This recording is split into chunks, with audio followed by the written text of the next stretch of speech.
Olá, olá pessoal, Marcos Petri aqui, este é mais um vídeo do Diário de um Autista e hoje eu vou falar para vocês das minhas principais dificuldades na sala de aula e como vocês podem superar coisas parecidas, então me acompanhem, façam suas perguntas nos comentários, deixem comentários, troquem entre si, porque vai ser muito bacana esse conteúdo. Já estamos em fevereiro, mês de aulas, mês em que os autistas, assim como outras crianças também, estão se adaptando à sua nova rotina. Lembrando que muitas crianças, pessoal, ficaram 2 anos sem aulas. Então agora é um choque muito grande, principalmente para quem tem uma forma de pensar e viver o mundo que é diferente da maioria.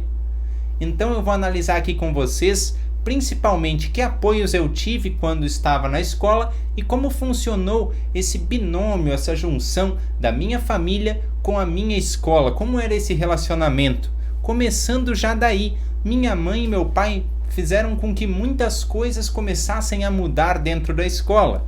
Eu lembro a vocês que eu vim de uma época em que pouco se falava sobre o autismo, e quando era tratado muito superficialmente, com títulos, com nomenclaturas estranhas, mais isso do que propriamente uma mão na roda para minha mãe, para o meu pai, para a diretora da minha escola, para a acompanhante pedagógica.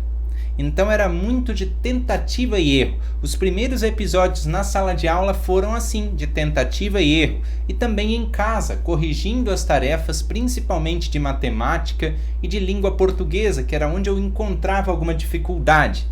Minha mãe e meu pai sempre ofertaram seus talentos para me ajudar, mas isso foi amadurecendo ao longo do tempo. No começo, era mais um modelo. Marcos, siga isso aqui e pratique dentro da sala de aula para amadurecer essa ideia. Depois, esse modelo foi sendo integrado ao que hoje nós chamaríamos de modelo propriamente dito, ou de espelho dentro da sala de aula. Ou seja, acompanha aqui dentro de casa conosco, mas também acompanha outro coleguinha que te possa dar um discernimento que talvez o pai, a mãe, até o teu irmão não possam te dar. Essas posturas foram amadurecendo. No começo foi difícil, porque era só esforço de casa. As professoras não queriam se esforçar muito no primeiro momento, porque aquilo que eu falava no começo do nosso vídeo estava acontecendo, estava em voga, era muita informação científica sobre o autismo e trazer aquilo para dentro da sala de aula não dava muito certo.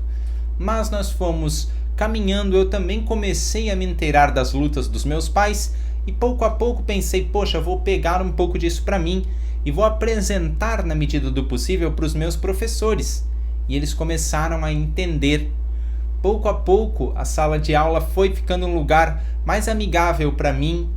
Eu não tinha a menor ideia de que os estímulos me tiravam tanto do sério para mim. Eu pensava que era ou outra pessoa que estava falando muito alto, ou minha carteira que tinha sido colocada muito próxima da janela, ou a luz tinha sido acesa muito forte.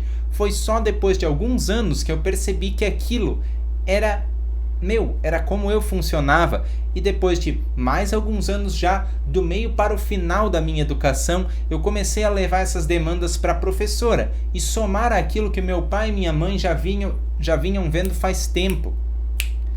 Olha, cuidado que ele tem uma dificuldade de ficar concentrado em 2 coisas ao mesmo tempo, que nós chamamos de atenção dividida. Olha, fica com o Marcos perto de onde tu estás, professora. Por quê? Porque é mais fácil tu captar onde ele está e tu com gestos visuais chamar a atenção dele. Que é assim que eu respondo até hoje, na maioria das vezes. Não adianta fazer meio gesto, não adianta fazer ei, epa, isso não funciona. Então se eu ficasse na linha visual do professor, da professora, ela iria ficar mais tempo comigo e ela iria fazer com que eu produzisse mais dentro da sala de aula. Quando isso começou a ser implementado, dei um salto muito grande. Eu percebi que tinham matérias que eu via muito bem, como história, língua portuguesa, língua inglesa, espanhola, geografia, e eu tinha matérias que ia muito mal, como matemática, física, química, ciências, biologia, e eu poderia trocar isso com os meus amigos, aqueles colegas, espelhos e modelos que eu tinha. Comecei a perceber que essa estratégia dava certo, mas foi de passo em passo, e teve sim muita tentativa e erro minha também. Tá? Não pensem que só os pais têm tentativas e erros, não pensem que só os professores têm tentativas e erros, mas nós autistas também temos. Eu tive meus erros de falar muito baixo, de ficar muito com os ombros para dentro, que é uma questão que vem dos olhos, que se orientam muito mais junto com o tronco do que sozinhos, ou seja, eu não consigo focar nas coisas do cenário só com os olhos. É uma habilidade muito nova, muito recente. Então, na sala de aula, isso era uma perda para mim. Eu tinha que me virar totalmente na direção de quem estivesse falando e eu perdia tempo, perdia timing social, perdia a capacidade de perceber algumas nuances. E assim eu ficava para trás. Prestem atenção para que o filho de vocês hoje, com uma informação melhor, com menos cientifiquez e mais prática, que ele possa ter algum vocabulário treinado por vocês e condicionado na escola. Prestem atenção ao olhar, prestem atenção à atenção dividida. Treinem em casa, com dança das cadeiras, como eu mesmo fiz, mas vocês têm a chance de começar talvez mais cedo que eu a perceber isto, através mesmo desse vídeo. Treinem isso em casa, façam com que na escola os treinamentos continuem e sempre desafiem um autista assim como desafiariam um neurotípico. Não adianta o autista ficar na escola com um brinquedo que lhe apetece para ele ficar no canto dele, enquanto ele não está socializando, prestando atenção, principalmente nos círculos que se fazem no chão. Geralmente as crianças ficam ali. Gente, o maior presente que eu recebi na educação e que receberia de novo se começasse hoje, seria aquele convite para ficar lá, no meio da muvuca, no meio do barulho, por um pouquinho de tempo que seja, mas para que eu estivesse participando. Porque o cérebro, quando participa, quando pratica alguma coisa, ele internaliza no seu vocabulário.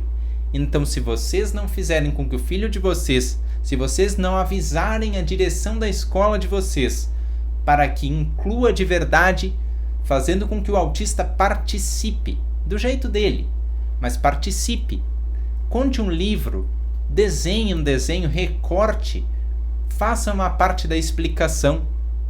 São todos passos pequenos, mas que eu agradeço todos os dias por ter dado. Se eu não tivesse dado, eu não estaria aqui. Pensa que é uma participação do começo. Num primeiro momento, vocês, professores, podem olhar para isso e dizer: mas ele aprende tão pouco a cada vez. Eu tenho que repetir tantas vezes.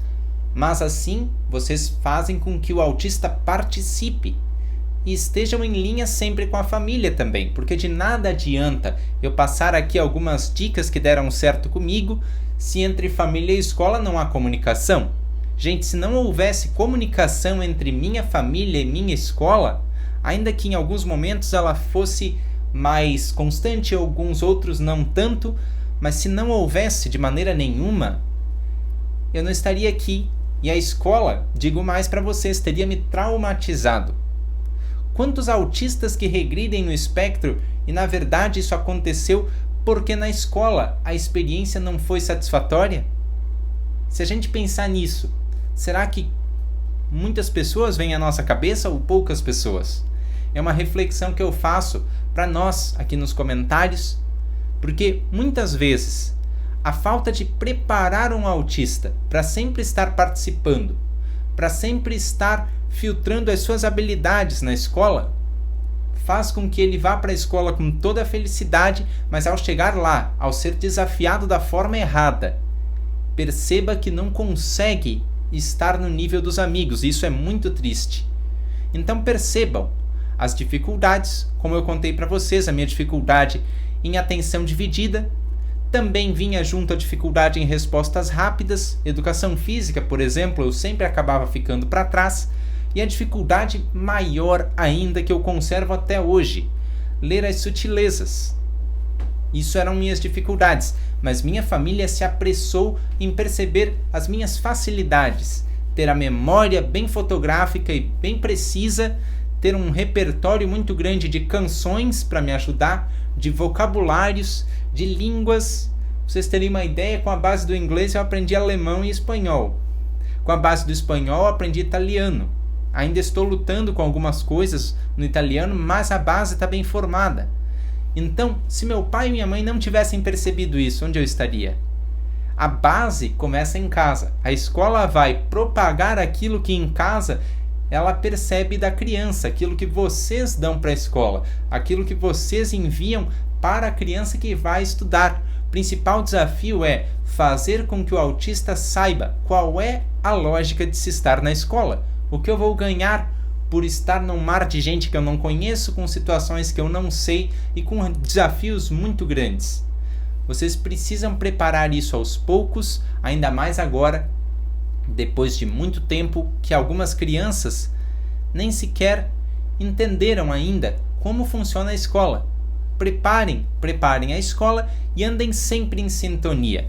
Dessa forma vocês vão ter uma fórmula de sucesso, assim como eu tive, para a escola. Pessoal, se esse conteúdo fez a diferença no dia a dia de vocês, não se esqueçam, deixem aquele like para o YouTube entender que é relevante e compartilhem com aquelas professores da sua confiança, diretores da sua escola, para que eles possam pôr essas dicas em prática e, quem sabe, me darem mais dicas ainda para esse vídeo e para esse canal continuar com grande relevância no dia a dia de vocês. Um grande abraço, cuidem-se e até um próximo vídeo aqui do Diário de um Autista. Tchau!